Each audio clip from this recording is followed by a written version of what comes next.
Moi c'est Roxane, je suis photographe et je fabrique tous mes décors à la main et j'ai bientôt une expo donc je vais devoir encadrer mes photos et on m'avait demandé un peu d'expliquer mon processus parce que j'adore chiner des cadres à droite à gauche et les retaper un peu pour leur donner une nouvelle vie.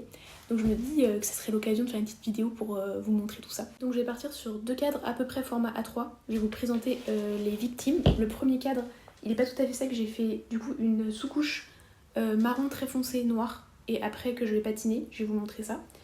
Et donc c'est un cadre ancien que mon amie Océane, avec qui j'ai fait mon école photo, avait déniché et m'avait ramené gentiment. Et le second, je l'ai trouvé en ressourcerie.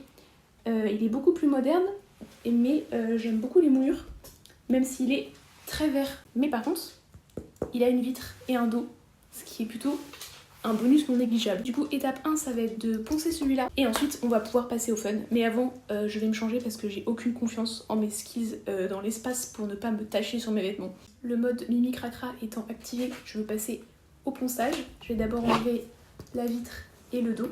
Et puis, let's go.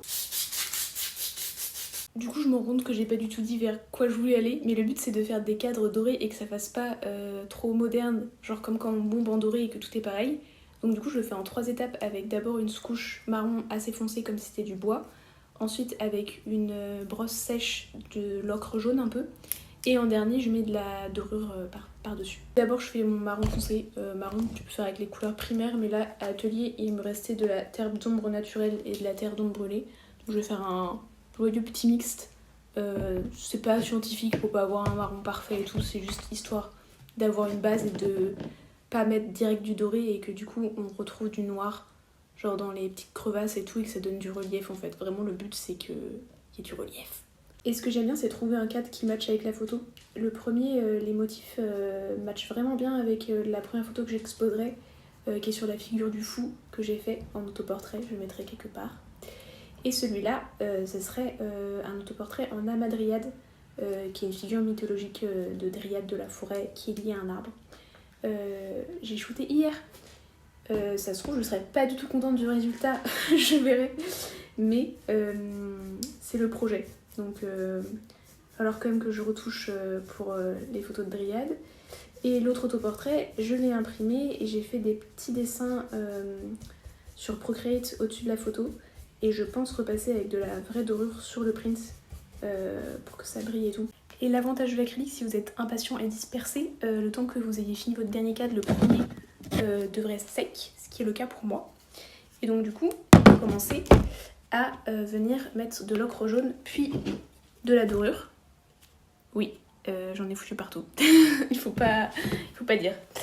Et le but c'est de prendre des pinceaux éclatés, vraiment genre défoncés comme ça, très fluffy, hop, et on va venir prendre un peu de peinture et ensuite essuyer un maximum sur un vieux torchon.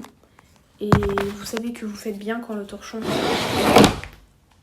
devient rigide de peinture à force de l'utiliser pour ça. Mais j'utilise du coup un pinceau qui est sec et de la peinture sèche aussi, je mets pas du tout d'eau. Et donc je viens un peu en mettre sur ma... Mais il faut vraiment en mettre avec parcimonie. Et ensuite l'excédent je le frotte. Faut mieux en avoir pas beaucoup au début. Et après venir en remettre. Waouh, je fais tanguer la table. Désolée, j'espère que personne n'a le mal de mer. Et ensuite, on vient tout doucement brosser le cadre. Là par exemple, je suis pas allée très fort. Je peux remettre un petit peu. Il faut pas avoir la main lourde non plus. Il faut tester.